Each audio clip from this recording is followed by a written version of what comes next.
Data. They say that government is built on databases, and one of the times I can remember this was when the energy crisis hit, and the government was thinking about, well, how could it get money to the families that needed it most? And on that occasion, it turns out no one had records of this. The government obviously knows who's poor because it delivers universal credit and various other things, and there's tax revenues. And the energy companies know who pays their bills. But actually different households have different household sizes, have different energy uses, and there was no way of actually linking these two together, at least certainly not at the speed at which the crisis unravelled. And of course we know what happened then. The government ended up giving a universal payment as well as additional payments to certain families, such as those with disabilities. But it was a very stark illustration of where the data that you have determines what you can do. Now, the amount of data being produced is also extraordinary. When I was reading this morning and for this event, I read that in 2023, 3 times more data is going to be produced globally than in 2019. I'm never sure of the exact accuracy of these sorts of statistics, but it's undeniably true that we're going from just not knowing things to actually having vast amounts of data on people, data on companies, data on the natural environment, from satellites, from databases, but actually putting it together and connecting it in a way that makes sense, that people can use, and that can actually inform policy, can inform delivery, is not as simple as just getting a big pile of numbers and putting them in one place. We've got a fantastic panel here today to talk about how the better use of data can inform and influence successful implementation of government policy. And to speak first, I will bring in the Right Honourable Nadeem Zahawi, former Education Secretary, former Chancellor, and my former boss, the man who led the vaccines rollout and who, in his time at DFE, set up the Unit for Future Skills because he believed in data. So over to you, Nadeem. Thank you very much. I suspect that's why I got the invitation here. But thank you for inviting me, and it's great to be with you. So I guess the nugget that I gleaned from the work we did on the vaccine deployment was that data and transparency was our ally on the journey to delivering one of the fastest rollouts of vaccine that saved many people's lives. Why? Because if you will all recall that the nation got quite used to seeing data, because you had the Chief Medical Officer and Patrick Vallance, the government's scientific advisor, sharing data almost every night with the nation. The one thing at the outset we didn't do was share the vaccine data, but that only really lasted a few days until we decided actually it's really important to share the vaccine data as well. I was privileged to be part of that team that delivered the vaccine program, and we had at our disposal a fantastic platform called Foundry by a company called Palantir, where we sucked up all patients' data into the platform, and I was able to see almost in real time, every morning, at the 8 a.m. morning, who'd been vaccinated, literally by postcode, by household. I very quickly went to my boss, the then Prime Minister Boris Johnson, and I said, look, we've got to share this data with the nation. People are locked in, they are in pain, worrying.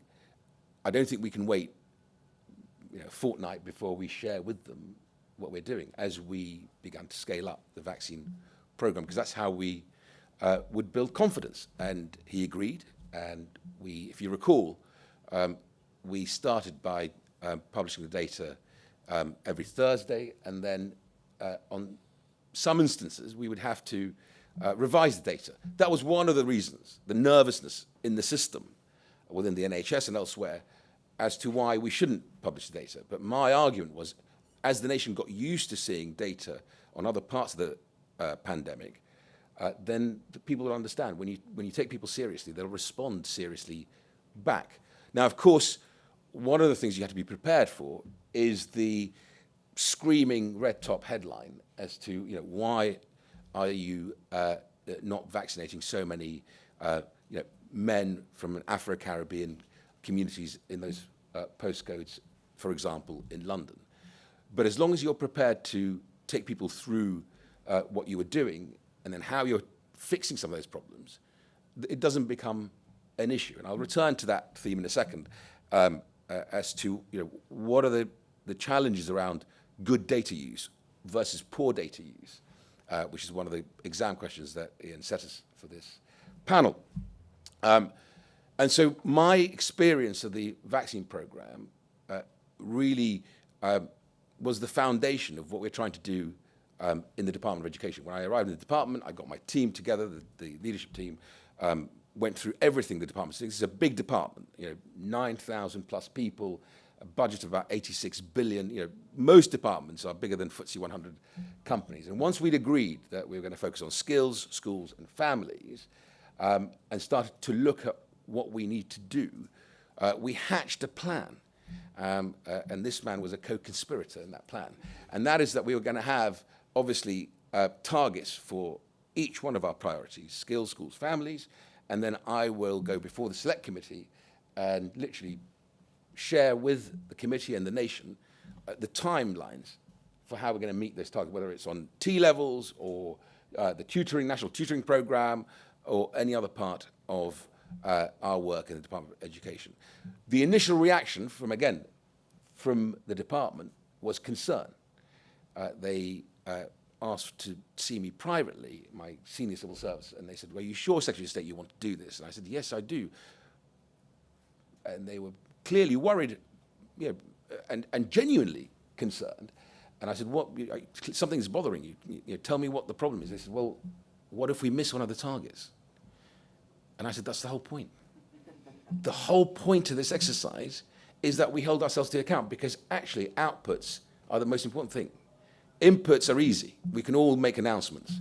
Can you really execute and deliver on the other side? And actually, as long as you hold your feet to the fire and you evidence it and you share it, even if you miss a target, as long as you can explain it, the nation will come with you, as they did on the vaccine rollout. We did similar things, of course, in Cabinet Office, where the great Emily Lawson, who was really the person who was absolutely critical to the vaccine rollout, then became the head, the lead at the number 10 delivery unit. And what we were trying to achieve through that delivery unit is sucking in data from across government in real time, so that we are able to play that back to each department, and then they're able to play it back to the nation. What I wanted to do, my vision, was that one day we'll get to a place where, like Singapore, each Secretary of State will stand up in that brand spanking new media set at number 9 Downing Street, and will share the slides of data in real time with the nation as to what they're delivering, how they're delivering it, what's off target, how they're going to get it back on target, and so on. Because I think that is how you really reform how we do government in this country. Because actually, if you take people with you on a journey where you evidence it, then you'll get real reform happening. Otherwise, so much of what we do gets derailed by noise and particular interest groups that don't feel either worried, or it's not in their interest for you to deliver that particular reform. So I still think we have a huge opportunity. I suspect, actually, in many ways, and back to your opening remarks, Ian, if you look at the power of large language models and what they can do to help you make sense of data, because in many ways, the other challenge is having data overload, too much data, where you lose people on that journey. You need to be able to explain to people what does the data mean. And as I say, take them on a journey. The beauty of large language model now is you can do that. I saw evidence the other day, an example of a nation that is very much forward-leaning on this, where they took a data set of 94 terabytes. There are very few computers in the world that currently can actually manage such a large set of data, ran it through a large language model, and literally overnight it made sense of it by the next morning. A remarkable thing. So imagine harnessing that power inside government and then sharing it with the nation. Wouldn't it be wonderful when you move into a new area of the country, you're able to see all the data on every GP practice, how many appointments they've made, both in person and online, referrals, success rate. That's how you get real reform, in my view. And I think it's a real opportunity that we need to grasp. Thank you very much indeed. I will turn next to Dame Patricia Hodgson, former chair of Ofcom, but who's been involved in a wide variety of roles in public service. Dame Patricia, your views on this subject? Thank you. Well, as Nadeem said, big data managed and used by AI is clearly transformational for government, for the economy, for health, for all of us, whether we're booking something online or researching homework. And as you said, data as ever is a good servant but a bad master.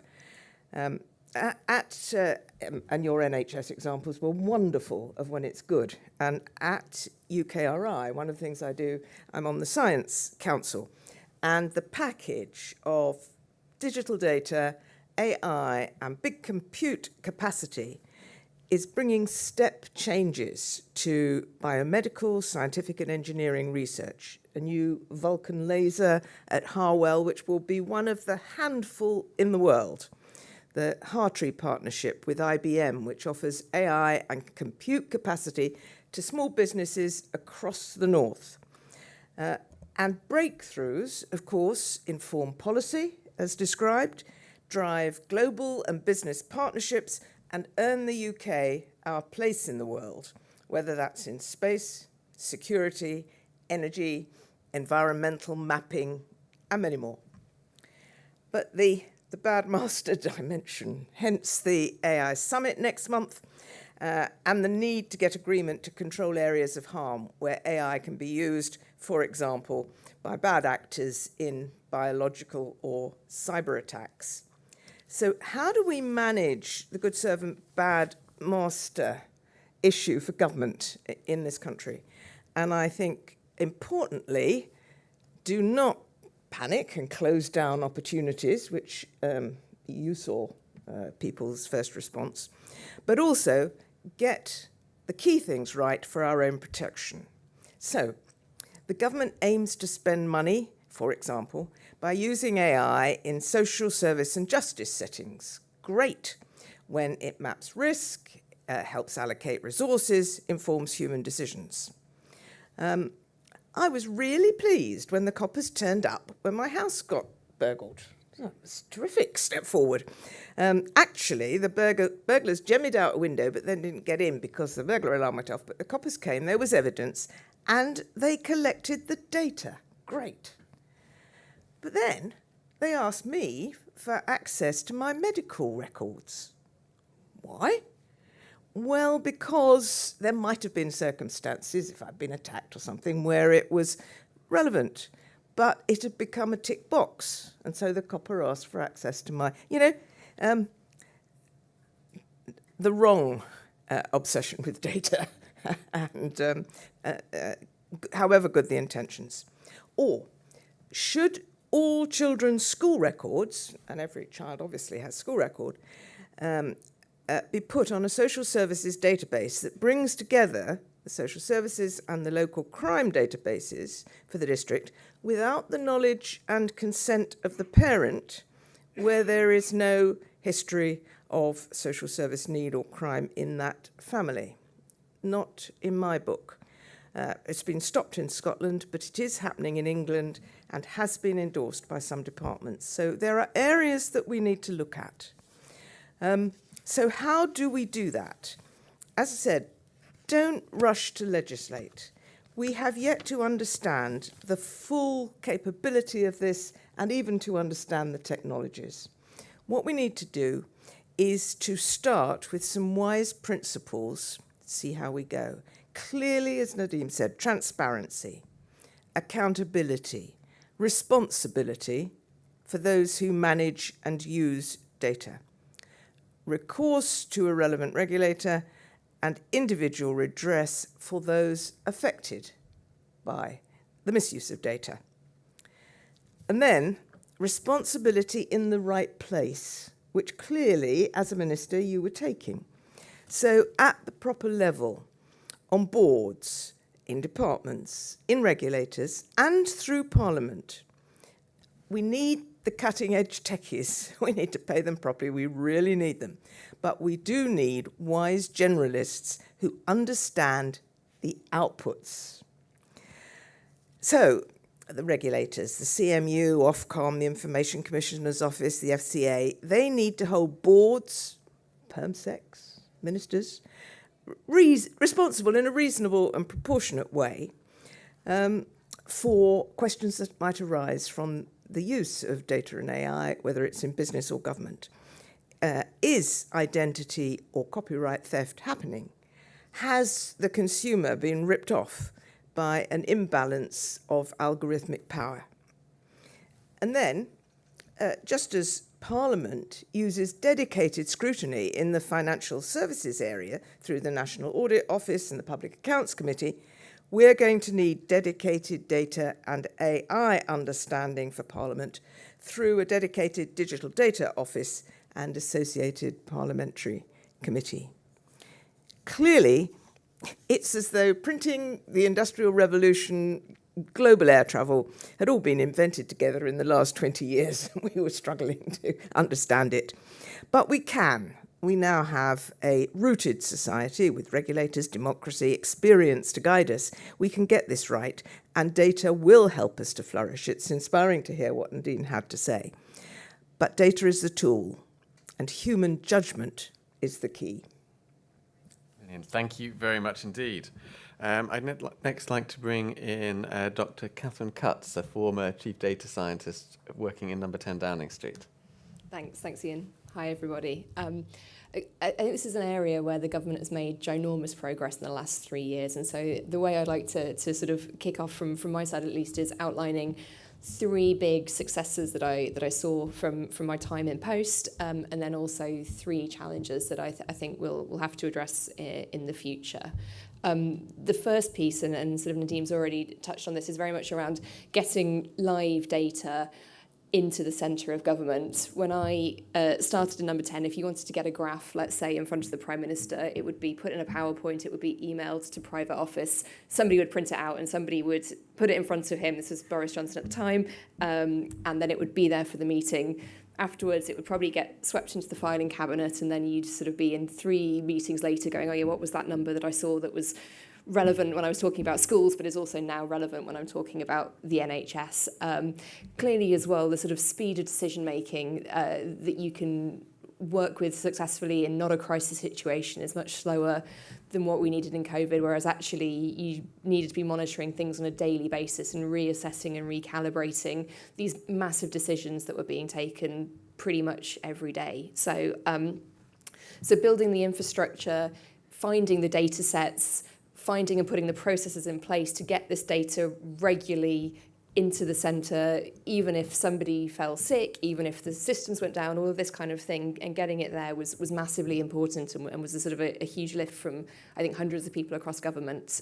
The main difference this made, I think, was definitely allowing us to make quick decisions and decisions at the speed at which the crisis necessitated, but also to really have this 360-degree view of the data so that you could be in a conversation about schools, you could be in a conversation about sports policy or anything, and you could look up what's going on in hospitals now, you could look up actually what can we see in terms of schools now, what about this, what about that, and really being able to sort of look across departments and across topics and make sort of decisions in the round, I think was a really big step forward.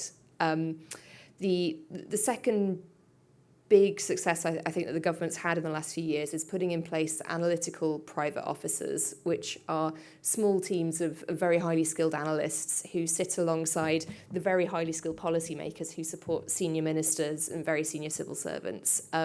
The use of these teams is kind of twofold.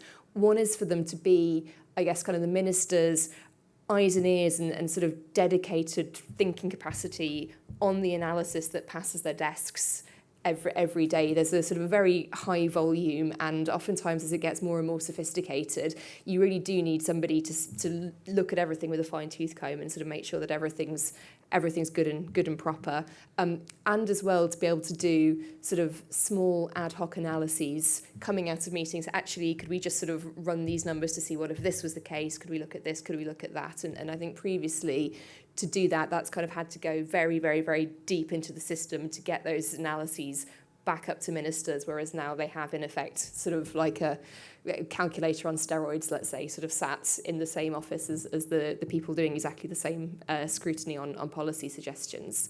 And then I think the third big step forward we've made is around public communication, and Nadeem and Patricia have touched on this, but COVID really was the first time where the government was laying out sort of the KPIs, the key performance indicators sort of for its decision making, and also making the data available to the public to sort of see what was happening as a result of those decisions and how things were tracking. For me, the really big one of this was the R number. So you guys remember the reproductive rate of the virus, and if it was bigger than 1, you get exponential growth. If not, then it sort of dies out. And this was something that I'd studied in my masters a few years earlier, and was very. I thought it was a really fantastic piece of work to kind of get this really, really theoretical concept lodged, well understood by basically everyone in the country over a really short period of time, and it gave people a very good framework for understanding why we were doing what we were doing. And then moving on to the challenges that I see, I think the main challenge is sort of disparity in data availability. So when you're sort of helping ministers or helping the centre make decisions, it's never kind of just optimising across one thing. You're always looking at lots of things in the round, and so you'll generally have lots of different departments feeding in their analysis and their views on things.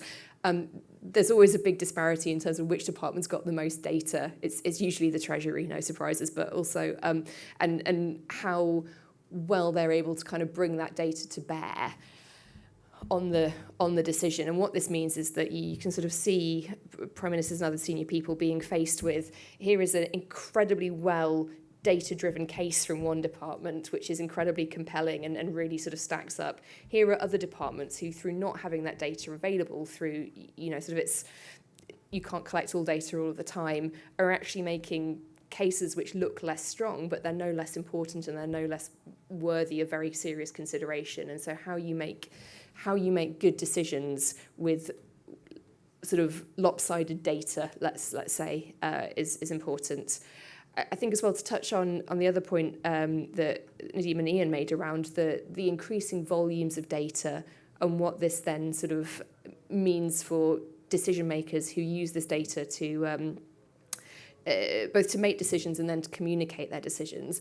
I think what we're going to see going forward is just this ever higher burden of proof that the public are asking for around their data, and this is going to be very, very tricky, because I think even as the volume of data increases, there is still imperfect data, and you still can't ever get away from the fact that you are trying to make balanced decisions on risk without necessarily being able to predict the future perfectly, and without necessarily being able to cover every single base. And I think a really good example of this was the SPI-M and SAGE modelling that was done through COVID. Very clearly, if you sort of take a decision based on where the virus was now versus taking a decision based on sort of your best guess of where the virus is going to be in 2 weeks, 3 weeks, clearly sort of the decision based on your best guess is the right decision to take.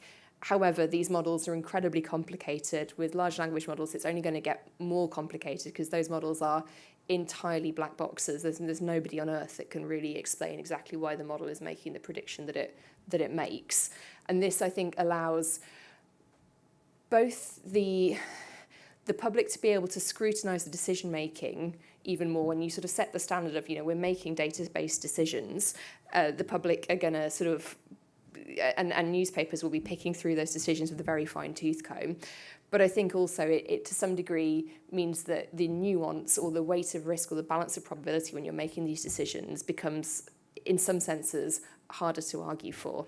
And then I think the third challenge that I've seen is siloed data and analysis. So what tends to happen is individual departments will have their data and will make their analysis to sort of propose their view on what the policy should be, and then all those 3 or 4 or however many different views on things gets taken to the centre, and then again you're sort of still deciding based on the relative weight of different stories, rather than, let's say, taking all of the data and then analysing it jointly to then come to a sort of a best case joint decision. And this is something that I think sort of the way government is set up at the moment is going to be a little bit harder to facilitate, but would be, I think, a real game changer in terms of getting to, let's say, ever better decisions. Brilliant. Thank you very much. And just now to bring in our final speaker, Richard Lum, a partner at Newton Europe, who are very kindly supporting this event. And Newton Europe is a company which is putting this use of data to use at the sharp end of public service delivery. So over to you, Richard. Yeah, thank you, Ian. Good afternoon, everyone. Firstly, thank you to Policy Exchange for organising the event, and thank you to the other speakers. I'm looking forward to getting into the conversation. Just to briefly introduce Newton, as Ian said, we are productivity experts, and we partner with government to unlock complicated delivery challenges, and core to our methodology is our use of data and insight to both understand problems and then track the improvements that come from it. So my observations are perhaps going to be a bit more in the weeds, and what I want to focus on is the behaviours and culture that need to underpin our use of data in delivery of public service and improving outcomes for those in receipt of public service. Now, I think all the previous speakers have given us a helpful reminder that it's not all about the data. People might be familiar with the phrase, data is the new oil. And I think I agree with the sentiment, but we need to be careful not to take that analogy too literally, because somehow it creates this sense that there is value in the ownership of data and just collecting data. Nadine, you talked about the databases that exist and the volume of data that we have. That isn't of any value. The value comes from the way that data improves the quality and the granularity of decision making. Going further, using data to improve human decision making is incredibly valuable, and arguably that is a topic into itself as to how well the civil service and government uses data to inform decisions. But that is only really half the equation here. True value gets unlocked when we empower machines to increase the velocity and the granularity of decision making, and advancement in technology now is enabling us to do that more and more. So put simply, data has always existed. It's what we do with it that counts. So what do we do with it? What needs to underpin this? I want to use an example from some of the work that we're doing at the moment to sort of call out 3 main points. And this example I want to talk about is some work we are doing on falls. So in the UK, we spend £4 billion a year treating the impact of spending on the impact of falls. So this is largely elderly people with frailties that trip and fall at home, end up requiring medical or social interventions to support them to get back to independence or in ongoing care. And we've been working with a number of local authorities to look at how you improve outcomes for residents and reduce that cost. And firstly, we start by asking not how can we reduce the cost of falls, but how can we prevent falls happening in the first place? And by then using advanced analytical capabilities to connect data across health, care, community, using advanced analytical techniques and AI, we built the ability to predict with 70% accuracy people who are going to fall in the community, and then enabling the local authorities to put in place interventions that support those people to remain independent and separate from care. And you can then start to see how that might scale not only nationally but into different use cases as well. So I think the power of these tools is self-evident. But what does it teach us? What lessons can we learn from that case point? And I think the first and probably most important point is just because something can be automated doesn't mean it should be. And the example I talked about, although it sounds interesting, exciting, there's a little tinge for those of you who have seen the movie Minority Report. There's a little bit of that in there, right? And it starts to raise questions of ethics about how we use this technology and what we deploy it for. So not only is it a bit big brother to go and offer people services that maybe they didn't ask for, but we also need to think about if we tell someone they're at risk of falls, does it change their own psychology and perhaps make them more vulnerable and more prone to falling in the first place? So there's big questions here that public service needs to sort of grapple with in terms of how we harness technology and use it to most effect. There's also been a prevailing nature, and I've heard it multiple times at conference, around sort of AI being the future to unlocking public sector productivity. And I think, again, we need to be careful not to take this too far. We need to remember that public service is largely about delivering outcomes for those in receipt of it. And we're dealing with real people, not widgets. So like in this falls example, while you can build a pretty good picture of an individual from their data, you can understand people who look similar to them from the data and what happened to them in the past and start to build an understanding of how you might support them more independently. AI can be a helpful prompt to say this individual might be at risk of a fall. But by its nature, the data is inherently flawed. We will never know everything about an individual.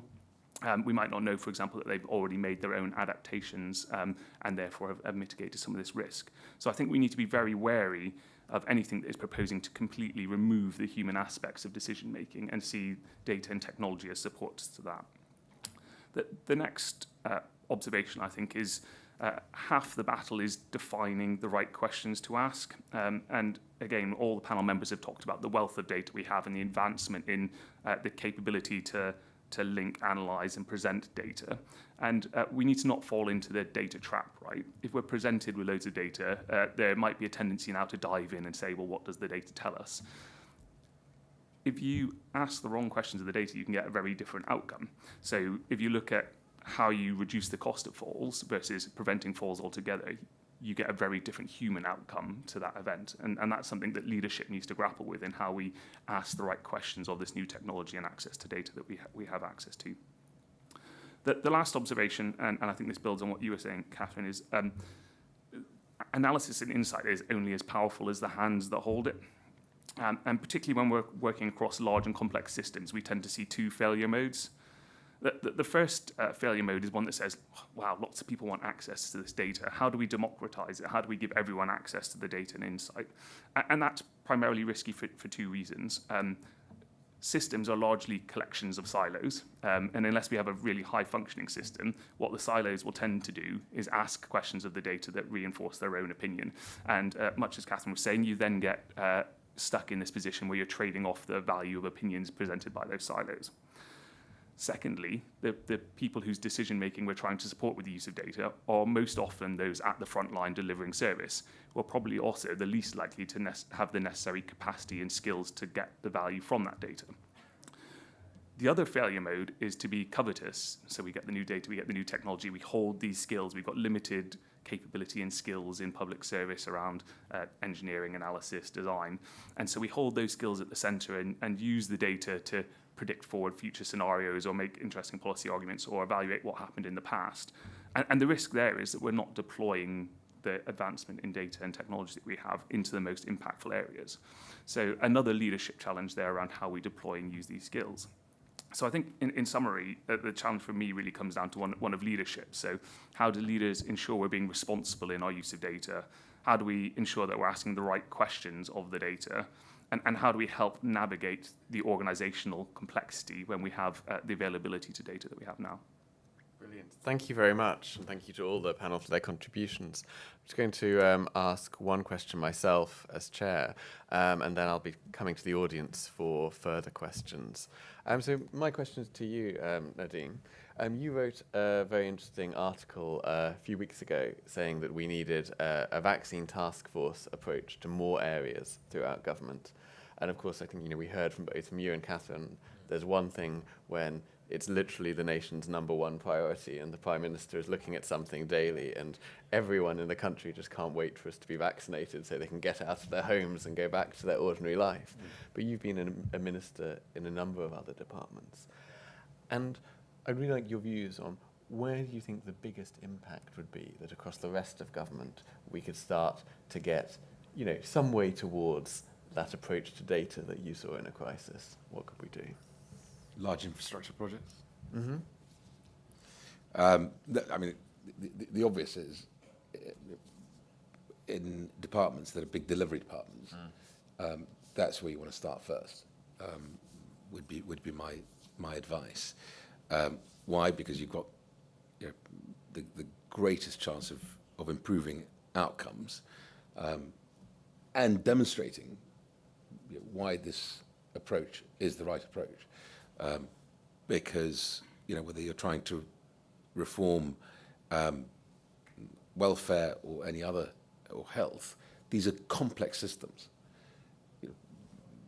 Very hard to go in and try and do everything at the same time. And therefore, what I would strongly advise is you take discrete parts of delivery and then focus on that. The reason the task force worked so well is we were able to bring in external expertise and empower it. Whether it was Kate Bingham or what we did with Emily Lawson on the deployment of the vaccine. So Kate was for doing procurement and then Emily did deployment. Having someone who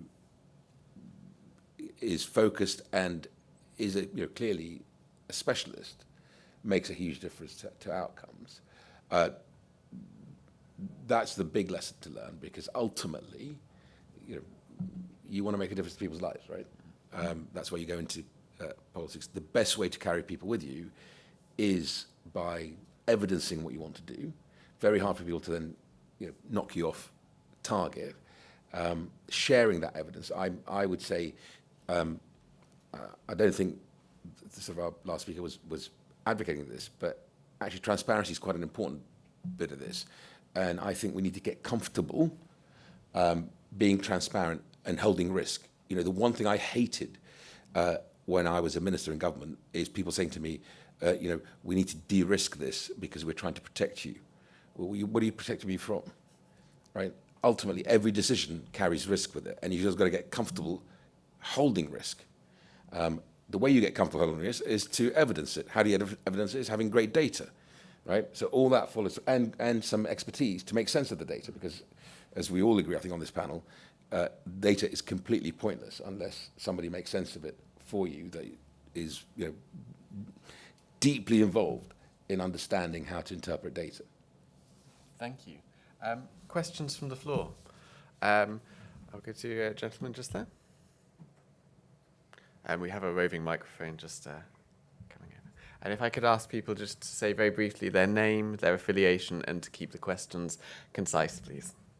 Mario Trabucco, Arundel South Downs constituency. My question is, I work in data, and so I can absolutely agree on everything that has been said. One thing is the government collects all of this data for a specific usage that has been predetermined. What about all the other uses that potentially could have been achieved by using this data and making them publicly accessible up to a point, obviously, to avoid misuse of this data? Thank you very much. And I'll take the lady in the middle, just there. I'll take 3 questions at once. Yeah.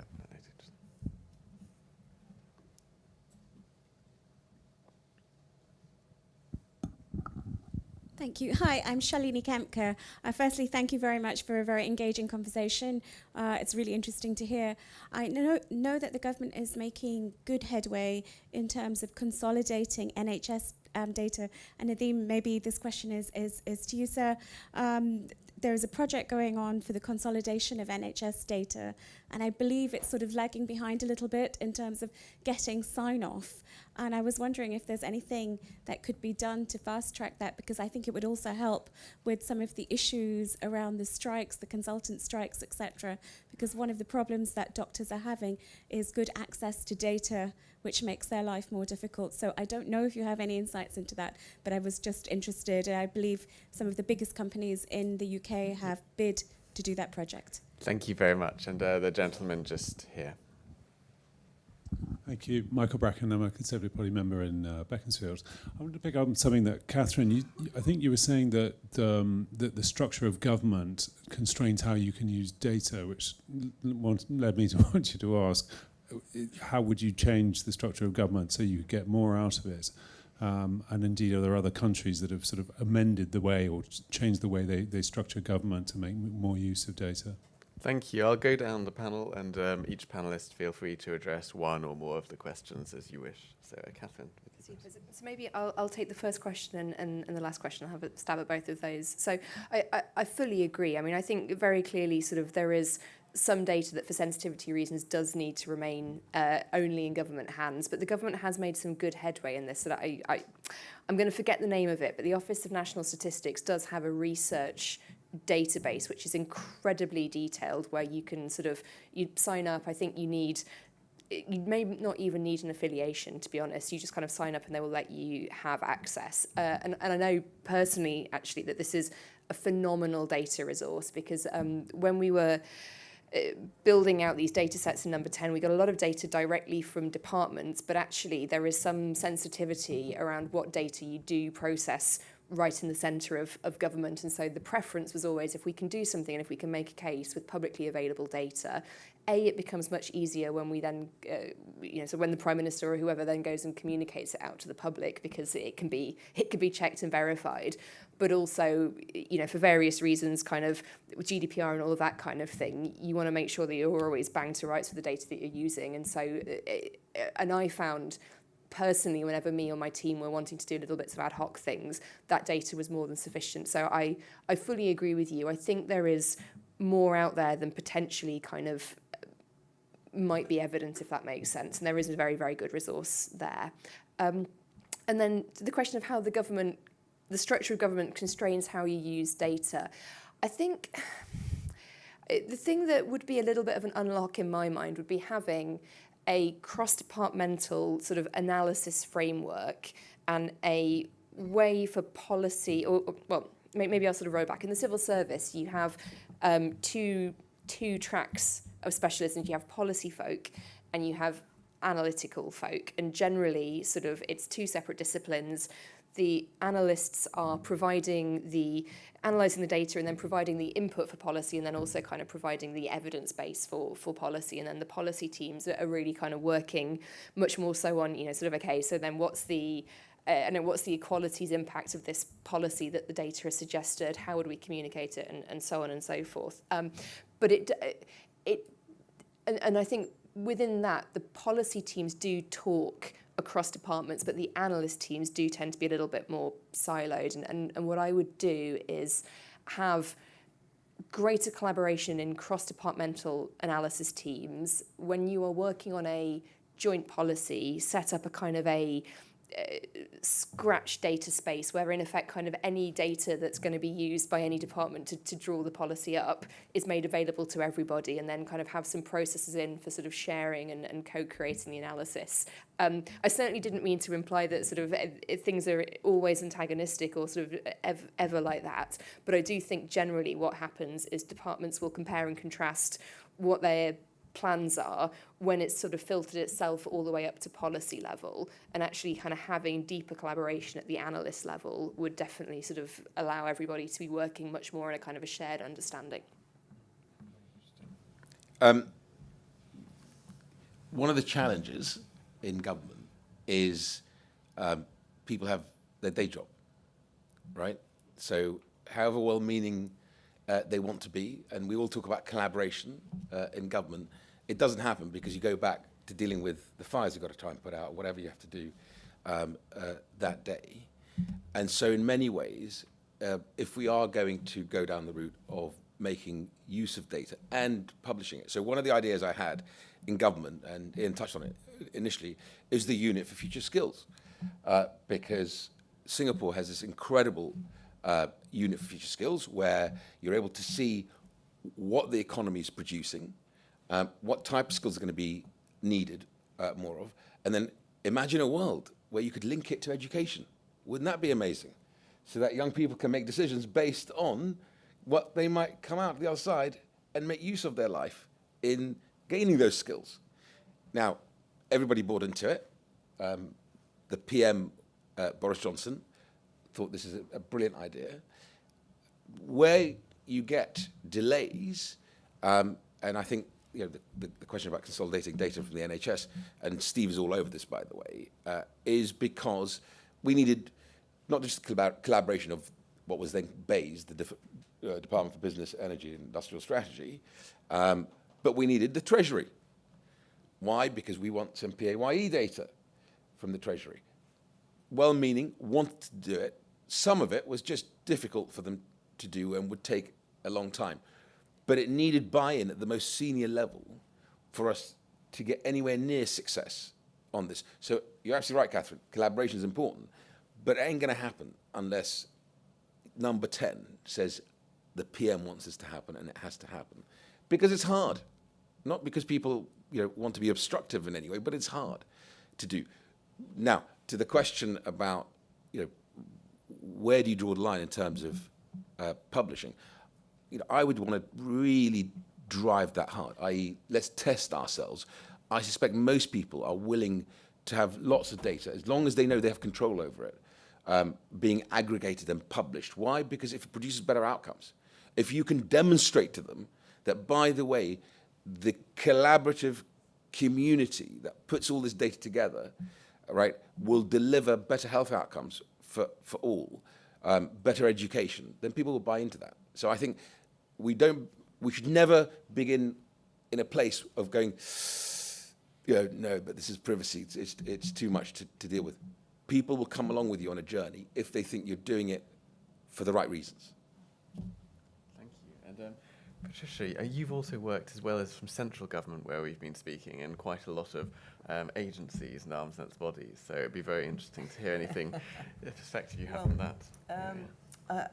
Obviously, Nadim's right. You've got the problem of busy people collaborating. But underneath that, as you said, we've got systems that can't speak to each other. So you break through the desire to collaborate, and then the darn systems won't talk to one another. And you are definitely, at the current stage we're at, going to need outside expertise to speed that up. The next question then is, I think, the leadership question that you spoke so well about, which is, are we doing this to improve outcomes for people? Because if people see better outcomes, they will go with you. Or, as is the nature of the murky business of government, are we doing it to save money, and it turns out the outcomes are worse? So you've got some wonderful diagnostics, but you've got a problem with the number of doctors. And so you automate it, and people find that the diagnostics aren't quite as good as having the diagnostics and the doctor. And then you get a reaction. So unfortunately, we've got to do both. We've got to make the systems talk to three things: make the systems talk to each other, get people to collaborate, and wise leadership. Absolutely. And Richard? I think I wanted to come in on the question of sort of the structure of government to make better use of data.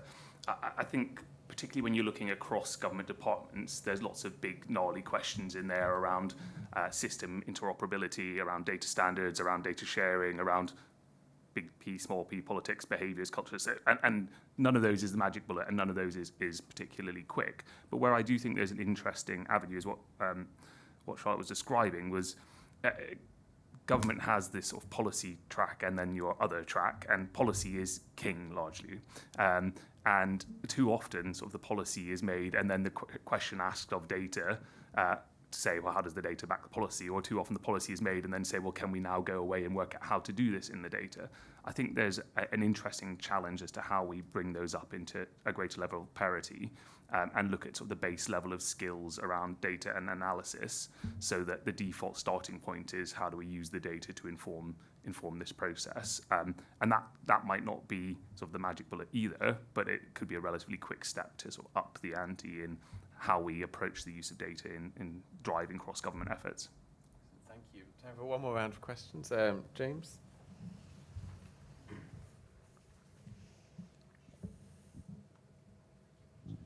Thank you. James Price, and full disclosure, alongside our chairman and Indeed Policy Exchange's fabulous director of comms, skulking in the back row, I was one of Nadim's co-conspirators, so full disclosure. I think my question is probably for Dame Patricia and Dr. Katz.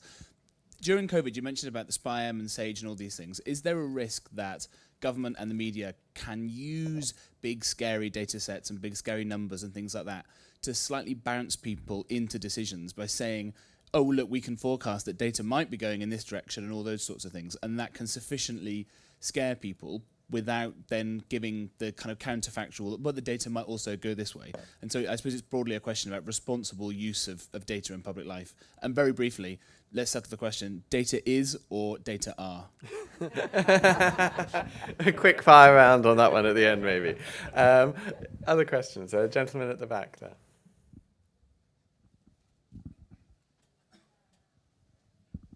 Hi, thank you. My name's Tom Russell, and I'm a Conservative Party member, but I also happen to be head of cyber compliance for NHS England. So my question is really, I think as we sort of make more decision making based on the data, clearly kind of across government, there's a greater risk to both sort of the I suppose security, security of that data. There's data breaches on an almost weekly basis. The NHS is subject to cyber attacks on a daily basis, to be honest. If we're making decisions based on that data, how can we make sure across government that both that data is accurate? It hasn't been, there's not sort of ransomware attacks, it's not being changed without us knowing about it. If you're kind of making these decisions, it really is kind of key that we're sort of sure about that. Thank you. And take that lady just over there.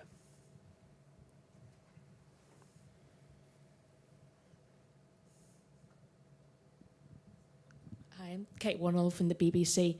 I was thinking, with the AI summit coming up, does the panel have any thoughts about what needs to come out of it? So in an ideal world, what are the best things that could come out of it? Excellent. Thank you very much. I'll go in reverse order this time. So, Richard, starting with you.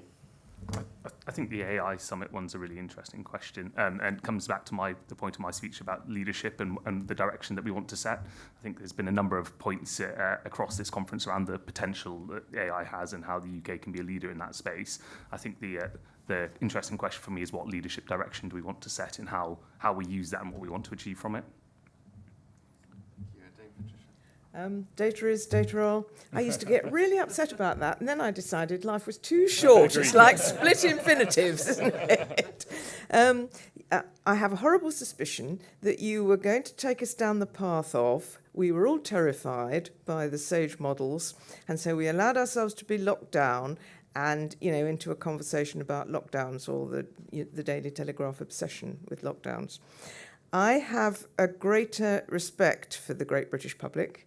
I think that what they went through with COVID and their sense of relief when there was information that was well explained to them with the R factor and so on, and then the vaccines appeared, and then they could venture out and they could make some of their own decisions, enable them to think, well, lockdown, nobody knew. It was a national crisis, a decision was taken, but now we are looking at it, we've got data, this is allowing us to gradually come out of it and for individuals to make their own decisions. I would be quite surprised if we need to be quite so frightened that the COVID experience is going to make people do whatever they're told as a result of government data. On the other hand, I think it is a great shame that UXA has stopped publishing, has stopped testing for COVID and stopped publishing COVID stats, because there are a very large number of vulnerable people. They stopped it last March. Jenny Harris made a very good speech last week, I think, saying what we do is we publish data that people can trust, and then they can make their own decisions. They've stopped publishing the data in that particular respect. There are a large number of people who are vulnerable and are therefore unable to modify or decide on how careful they are going to be. I would say trust people and do not try and bamboozle them with data. And we will find the right balance. Thank you. I'm going to take the question from Kate and Tom, really, which are linked on AI. And of course, we've been talking about all the great positives of AI on this panel, and delivering better outcomes, delivering better government decision making. There are obviously the dangers around AI, and I guess a couple of thoughts in sort of my experience when I was a junior minister in Bays looking after nuclear.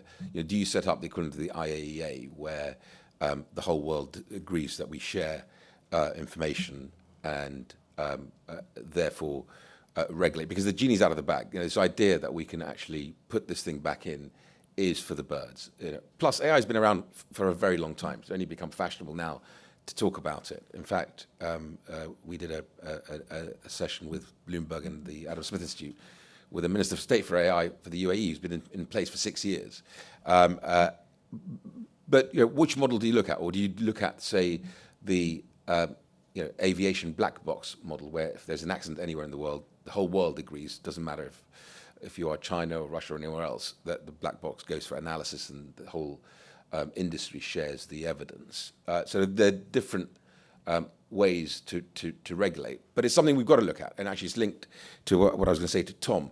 Your task is going to become harder, Tom, and the reason being is, as well as the good things about ChatGPT and other large language models, on the dark web today, right, you can use a token and have a look. There's wolf.gpt, there's tenacious.gpt, where you can have no technical capability. And so whether it's malign states or malign actors, where in the past they'd have some technical capability, you don't need that anymore, because you can attack systems using those large language models and crack pretty much most things.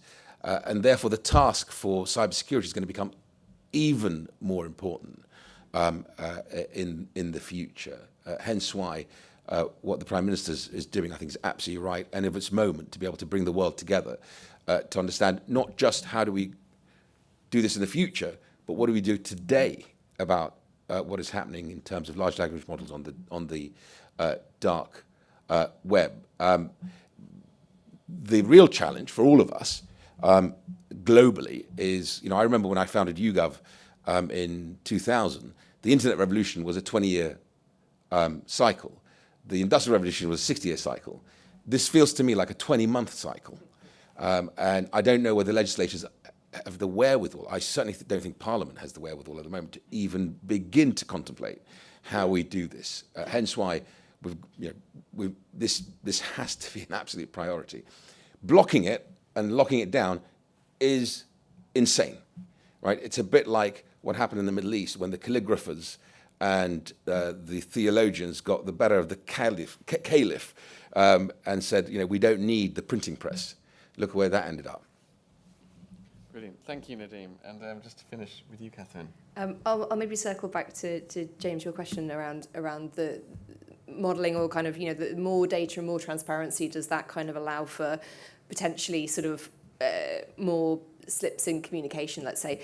I don't think so, is the honest answer. I think fundamentally, sort of, if anybody wants to make any case, the amount of transparency of data, or kind of having increased transparency of data, would not make that harder. Wouldn't make it easier, I should say.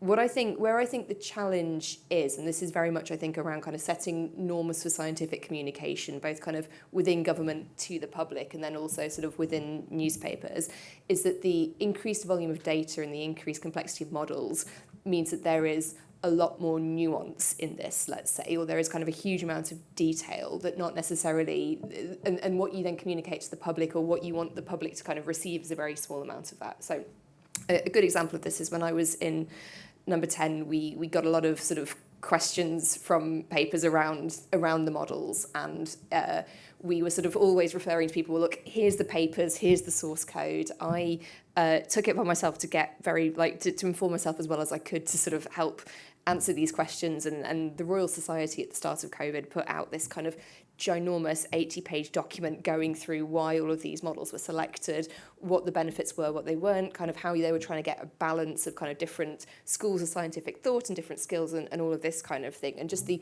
sheer depth of expertise and time and care that went into it was absolutely phenomenal and absolutely just outstanding. I'm sure I was probably one of 50 people in the country that read all 80 pages of it, because it was exceptionally dry. And therefore, I think it does allow sort of snap decisions and simplistic arguments to be made and to be sort of propagated a little bit more. And that's why I think from a governmental point of view, it takes more work to rebut these things, and it takes more work to explain the details to the public. Personally, I think it's more a case of science communication. It's a very new area, I would say, in terms of science journalism, and that's something that needs to develop, both kind of how government do that and how the press do that, I would say. Increased nuance, but not necessarily sort of anything more than that. Brilliant. That's a great way to end. And I think, governments will always try to communicate certain things to the public, but if they make the data available and transparent, at least people can scrutinize it compared to if they're just doling out limited chunks. I'll put a final question back to the audience, which I think is the data is or data are. So hands up for data are. Hands up for data is. I think data is have it. So with that, I would like to thank our panel, who have been given us some excellent insight into a highly technical and highly impactful subject. So thank you very much, all of you.